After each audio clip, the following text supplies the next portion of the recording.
सकाळी उठल्यानंतर सगळ्यात महत्त्वाचं काम असतं ते म्हणजे नाश्ता जो आहे ना तर तो रेडी करून ठेवणं. कारण की कामानिमित्त सगळेच बाहेर जात असतात, त्याच्यामुळे नाश्ता जो आहे तो रेडी करून ठेवावा लागतो.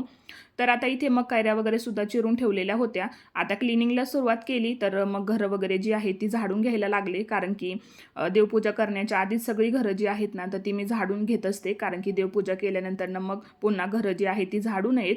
तर आता इथे मग किचन जो आहे तो सुद्धा आवरून घेतला. भाजीला आणलेलं होतं, तर मग ते सुद्धा एका बॉक्समध्ये सगळं असं व्यवस्थित भरून ठेवलं. आणि मग दुपारचा वेळ होता म्हणून मग म्हटलं चला शेंगा फोडूयात, कारण की शेंगदाणे सुद्धा संपलेले होते. आणि मग एकदा असे शेंगदाणे जे आहे ते भाजून ठेवले की मग 10 ते 15 दिवसांचं टेन्शन नसतं. आता पाहुणे आले होते म्हणून मग त्यांच्यासाठी इथे लिंबू सरबत केला. शेंगदाणे जे आहे ते भाजून घेतले जेणेकरून त्याचा कूट करता येईल. तर आता बघा दिवसभर ही कामे जी आहेत ना तर ती चालूच असतात. दिवस कधी येतो आणि कधी जातो काहीच कळत नाही. आवडला असेल ब्लॉग तर सबस्क्राईब करा.